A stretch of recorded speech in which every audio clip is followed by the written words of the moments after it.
Face of Genius. This week, Jim plays a brilliant scientist, a biochemist and astrophysicist with enough letters after his name to play 2 games of Scrabble with.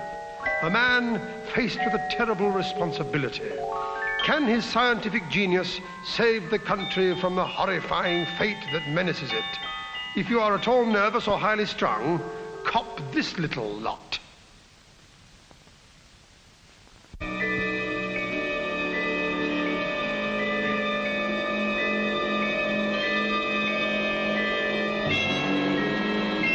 It comes from somewhere out there.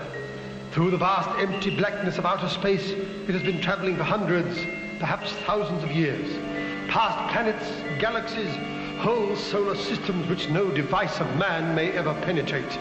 Till finally it descended through the stars and came to rest on the roof of a co-op van in Walthamstow High Street.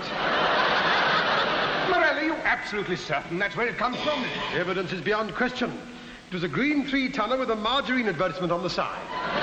Damn it, Ben, I'm not questioning the van. I'm talking about the thing. The War Office is extremely worried. What makes you so sure it comes from outer space? Because it is composed of a substance quite alien to this Earth. I have subjected it to every scientific test, from spectroscopic analysis to hitting it with a hammer. But you must have some idea what it might be.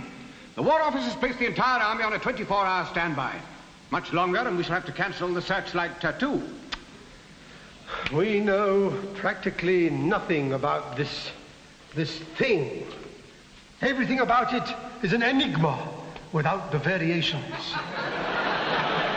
Is it a machine? Animal? Vegetable? Mineral? A combination of all 3 with abstract connections? From which part of outer space did it come? How? When? Why?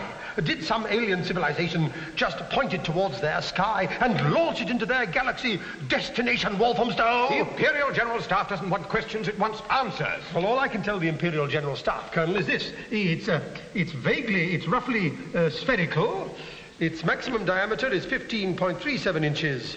And it smells vaguely of old net curtains. It's little enough to go on, God knows. Chief, did you say 15.37 inches? 15.37, yes. Why, George? Oh, we put a micrometer on it an hour ago. It read 18.8 inches.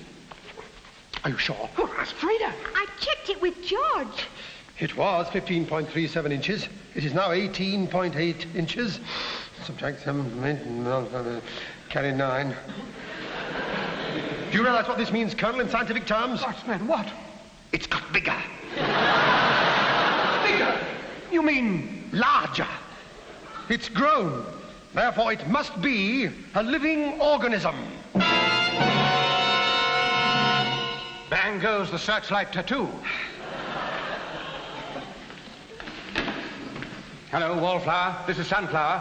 Phase 2. Repeat. Phase 2. Acknowledge. Over and out. I've just cancelled the regimental sports as well.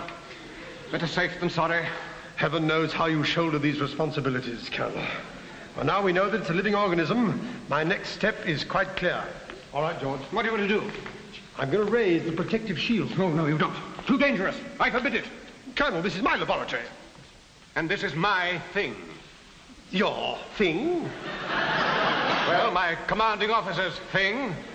It's under military control. I do not regard it as any man's thing. This belongs to science. Therefore, I must raise the protective shield. But why? If it's a living organism, it may very well possess a high degree of intelligence. I must therefore try and communicate with it. It's my duty. Very well. But it's my duty to give you adequate protection. Corporal? Yes, sir. March.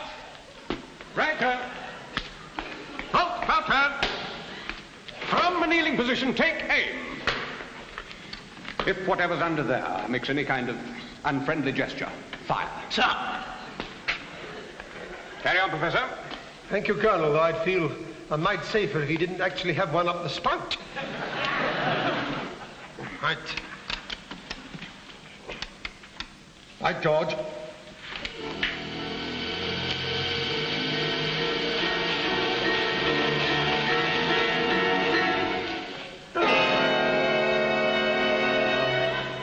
You're going to communicate with that.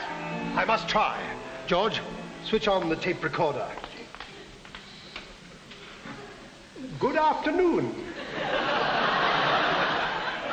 Did you have much trouble getting here? It evidently doesn't speak English. So long since I studied at the Sorbonne. Parlez-vous Francesca? Habla usted bolognese? Parla italiano? Audi Guion Shurad Comrichbach? Why on earth should it speak Welsh? Science, Colonel, knows no frontiers. Did you get any audible response? Negative, Chief. Dial didn't flicker. We may therefore predicate, Colonel, that it possesses no European language. I shall have to resort to basic principles. Me, Jim. You thing. Me seek power. It may well be, Colonel, that the civilization from which this thing comes is so advanced that they no longer use speech at all. They no longer communicate verbally. Getting like that at the War Office. I don't mean that they write memos. I mean they may have the power of communicating telepathically. They may have the power to transmit thought. Good grief. I want you all to make your minds a complete blank. Then tell me if you have the sensation of an exterior thought pattern being imposed. But all of us make our minds a blank. You shouldn't find it too difficult, Colonel. Oh, very well. We'll have a go. Come along now, chaps. Minds blank.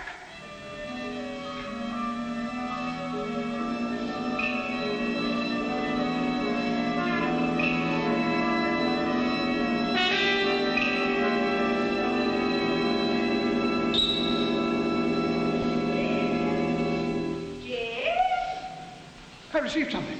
So did I. My Christian name. We're scarcely on Christian name terms. Yes, thing. Jim, where are you? Oh. There you It's are, the wife. sweetie. Terribly sorry to interrupt you, darling. I was just passing the laboratory on my way to the dressmaker's and I thought I'd have a cup of tea with you. What on earth are all those soldiers doing in the grounds? Laura, you've come at a very inconvenient time. This is Colonel Downs, War Office Security. My wife. Oh, darling, not another of your chaps gone over to the Russians? Rather worse than that, I'm afraid. Over to the Americans? Laura, you're not being a great help. I was just about to try and communicate with something from outer space. Well, if you think that's more important than having tea with your wife... Oh, Well, I'll pop along then. I'll phone you when...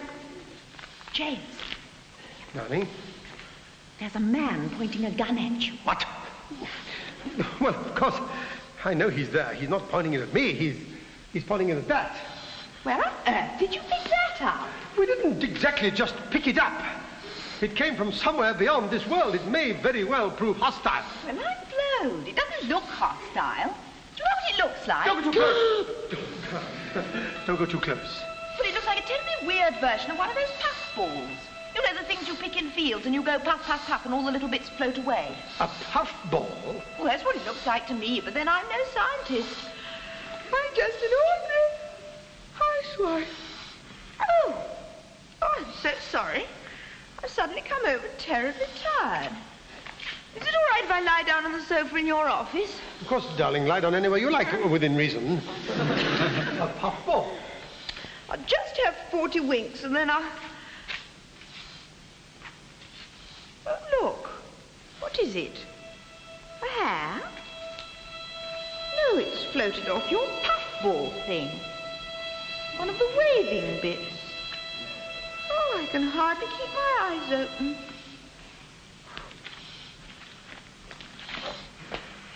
Oh, what a fool I've been.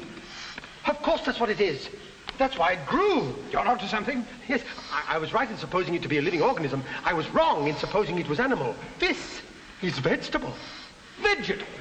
Good Lord, man. Do you mean to say we've spent the last 10 minutes in trying to strike up a conversation with a vegetable?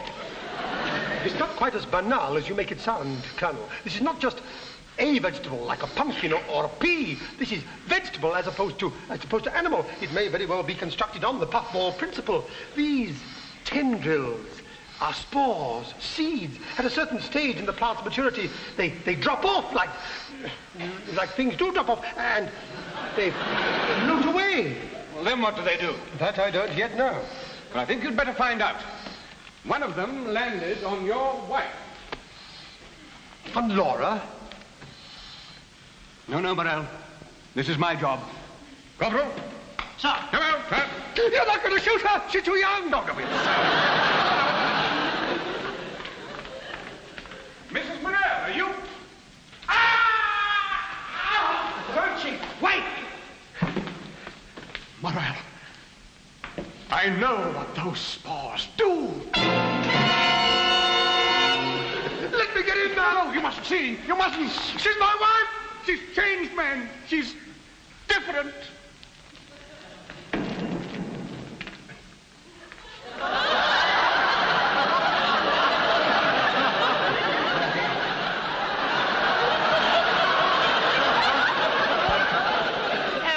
Better after that little snooze. What are you staring at, darling? Do I look a mess? It's funny how your lipstick smudges when you go to sleep, isn't it? Stop! Don't look in that mirror. What's the matter with you, sweetie? Darling, something I must tell you. Oh, darling, does it have to be right now? I'm so late for my dressmakers, and it's that new red velvet evening dress. I can only say that dress won't fit now. She's trying to put me off because it's low cut. Well, I'm sorry, darling. If I don't turn up at the dressmaker, she'll be terribly worried about me. Not half as worried as she'll be if you do turn up. Trying to tell you something, darling. That thing, yes. We believe that those tendrils, if they touch a human being, they have a certain effect. Good for you, darling. I knew you'd find out what it was. Clever old James. Let me give you a kiss. Oh! Not anymore. Why not?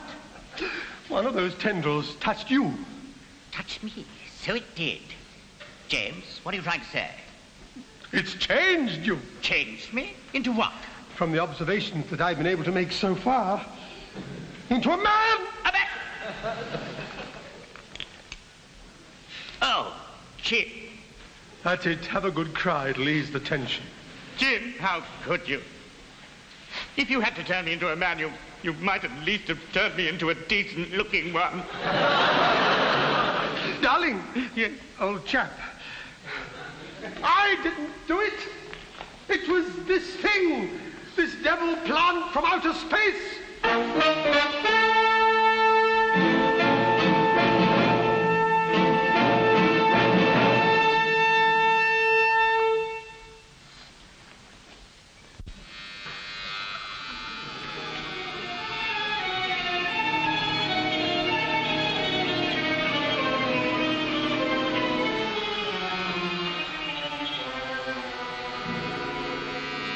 I know I shouldn't have left the laboratory, darling. The thing was still growing. It grew 9 inches during the night. The protective shield will be too small for it soon. I must go back to the laboratory. No breakfast this morning, just coffee, darling. You must eat something, darling. You know, I've just been upstairs going through my things. I've nothing to wear, you know. Even my slacks, well, they're not really suitable. Your trousers will do for today, but, well, As soon as we see things clearer, I'll introduce you to my tailor. Okay. You'll have to get the hang of this, too. It's all right. It's AC/DC. I say, I've gone all rough. Oh, James, I hate it. I keep thinking of fresh things that all this entails. All those hours I spent embroidering the bath towels, his and hers. I've had to redo all the pink ones. And my bicycle. I know, it's a terrible mess, isn't it? Yes. Try to be brave. Here, dry your eyes. Oh, thank you. James, I've been thinking a lot about how this affects, well, us. Us? How do you mean? Well, James, if you wish it, I'm willing to give you a divorce. A divorce? Why?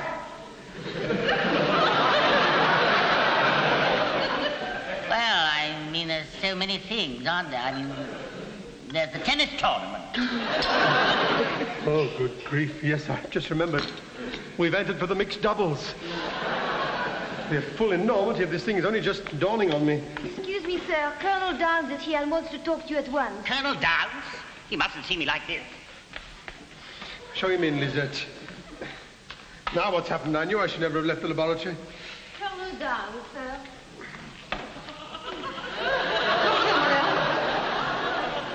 this is a pretty poor do. I know, Colonel. It's worrying me as much as it's worrying you. Oh, Lord. Happened this morning. Suddenly came over sleepy, got my head down for a few minutes and woke up a ruddy girl. And a very attractive one, too. Good grief, man, are you trying to flirt with me? Scarcely, Colonel. It's just that I'm overwhelmed. Do you realize what this thing means? Means I'll have to resign from my club? Sit at that drafty ladies' annex? Yes, but more than that, it means that one of those spores landed on you. It means that the effect for either sex is just as disastrous. Disastrous is the word, Morella. I don't mind admitting I feel pretty, well, shaken up. Oh, I don't just mean physically. This shirt's getting pretty damn tight. I mean, what's going to happen to my army career? Oh, yes, I see that now. 1 minute you're an officer and a gentleman. The next minute you're an officer and a bint. For pity's sake, man, you're a scientist. Can't you give me something? Nothing except a pink bath towel. Morella, I'm near breaking point. Steady, Colonel. You mustn't give way to your emotions. After all said and done, your corporal driver might come in any moment, and you don't want him to... Unless he, too, has... No, he hasn't. Definitely not. He played neasy with me all the way over here in the staff car. Oh, Morella. Steady the baths. That's the idea. So, that's the way of it. What? Didn't take you long to find female consolation, did it? What are you talking No, about? don't act the innocent. You men are all the same. This one isn't. I don't understand. This is Colonel Downs. Steady, Lola. Steady, Lola. No, he's getting speed. We must hang on to our sanity, such as it is. Colonel, if you'd like me to ring up the War Office and get someone to replace you. No. I'll see this thing through. Good man. Business as usual, despite structural alterations, eh? Well, there's a lot to be done, Colonel. The first thing that I shall require is a flamethrower. We must destroy that thing. No more spores must be allowed to land on human beings. Oh, excuse me, old chap. Certainly. Morel here. Here's the laboratory. Oh. Yes? What? We're too late.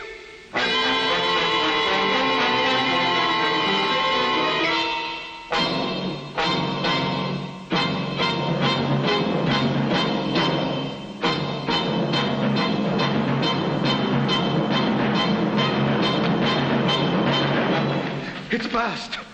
All the spores have escaped. And the window was open. They're in the atmosphere. Are you sure? Great Scott.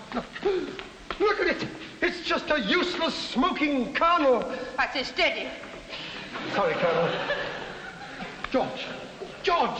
What happened? George, wake up. George, tell me what happened. George. I'm Frida. What? Frida. I'm George. Frida. Oh, George. What happened? It grew, and then it sort of popped. The protective shield burst, and the air was full of those wispy tendrils. I tried to close the window, but a draft caught them and they floated out before I could get there. Then we both came over sleepy. Sleepy? How long ago was this? Oh, about 2 hours. 2 hours. They'll be in the upper atmosphere by now. They could be anything to up to 200 miles away. Wherever one of those spores lands, men will change into women, women into men, mesdames into messieurs, Senoritas into caballeros. Braves into squaws. worse than that, mayors into mayoresses. The mind boggles. It's got no time to boggle, man. This must be reported to the highest authorities at once. Very well. Laura, take a dispatch. Yes. The highest authority. To the Prime Minister. Yes. Right Honourable Harold Macmillan, dear sir. Yes. Today... Wait a minute. Do you think they could have reached London by now? It's possible. You better start again. Right. Right Honourable Harold Macmillan, dear sir or madam.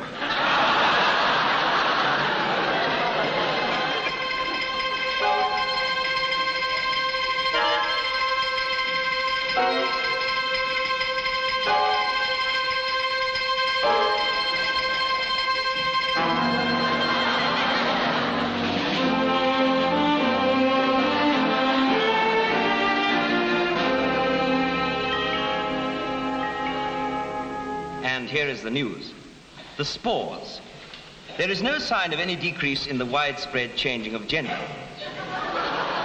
The clothing exchange centres set up by the WVS will now remain open until 10 p.m. The Football Association announced today that any league player who changes his sex before half-time will be allowed to finish the match. Provided, of course, that there is alternative dressing room accommodation. In the House of Commons today, the Chancellor of the Exchequer assured a questioner that financial assistance will be made available for members of any trade for whom a change of sex would entail special hardship. He mentioned boxers, hospital matrons, and striptease artists. At his laboratory in Hertfordshire, Professor Morell, the government scientific advisor, stated that he has made an important advance in his research on the nature of the spore. But it is too early yet to hope that this may lead to any form of effective antidote being made available to the... You do. You do. Thank you very much indeed. I hope I can help you sometime. Dr. Bronowski confirms my calculations, and she's never wrong. Darling, we're not scientists. We're still all at sea about what you're driving at. I think I've discovered how the change is brought about. To make this discovery, I had to find the answer to one very fundamental question. What is the basic difference between a male and a female? Well, don't look at me. You're the scientist. I know what most people would say. They'd say the female is the one who dances backwards. The female is the one who parts her hair on the right side. But to a scientist, the fundamental difference is far more basic. It's the same thing in the army. They have different colored pay books. Please don't interrupt, Colonel. I think I'm just approaching the moment of truth.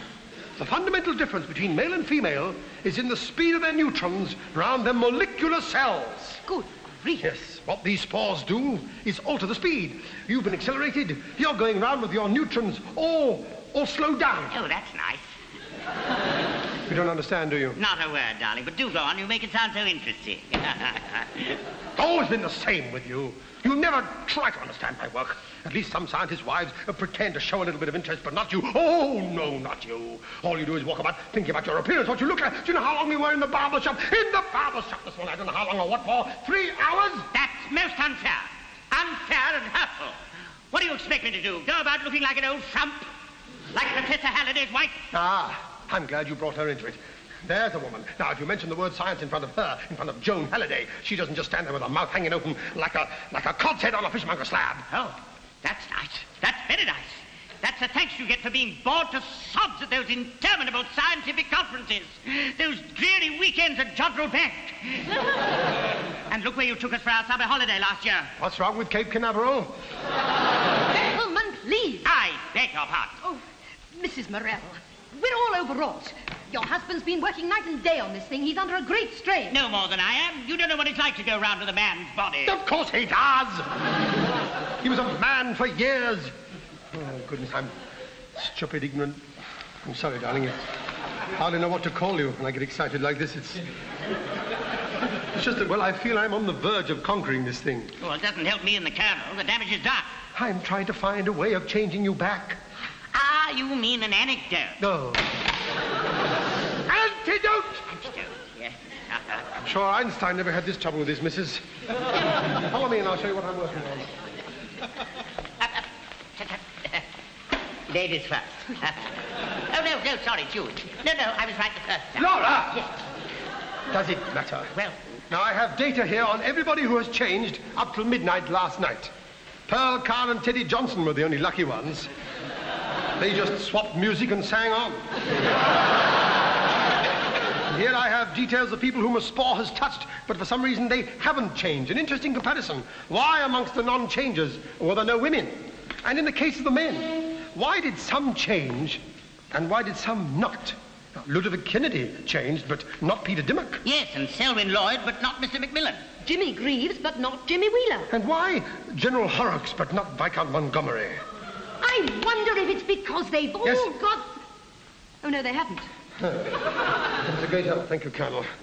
The non-changers must all have something in common, something which has made them immune. But what is it? I can't think of anything that Jimmy Wheeler and Viscount Montgomery have got in common. School? No.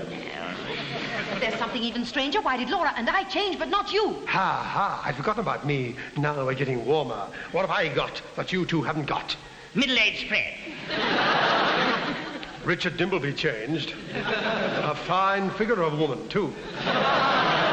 He It may be a physical characteristic. What physical characteristic differentiates me from you two? No, it can't be. And yet, Peter Dimmock, Mr. Macmillan, Jimmy Wheeler, Viscount Montgomery, they all have moustaches. It tallies. You've got the answer. Get the PM on the phone at once. Right. There must be some biological property in a moustache which fights against the spore. Yes. Something in there. If I reduce this to powder, dilute it with water, and inject... I'll be a girl again. Well, a woman. I can't work miracles. Millions of moustache clippings. Hello? Professor Morell, you, sir. Sir, I found the antidote. Yes, sir. It was right under my very nose.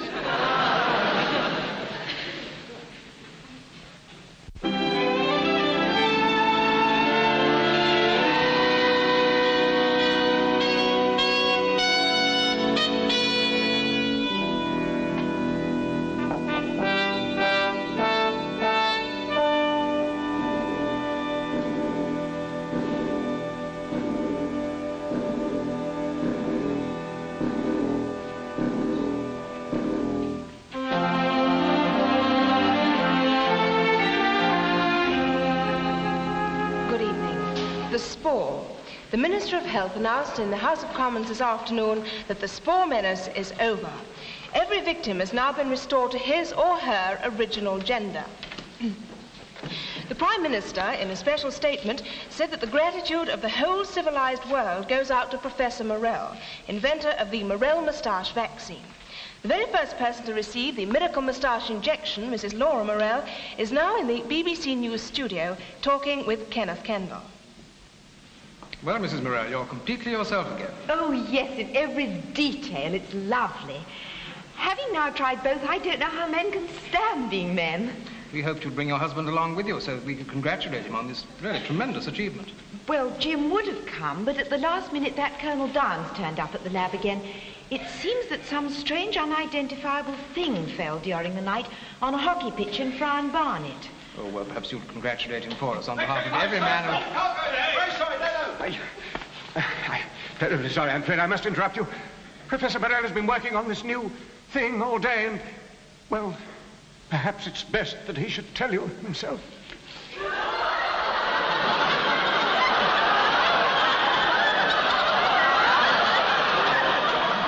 I have some very grave news for all of you.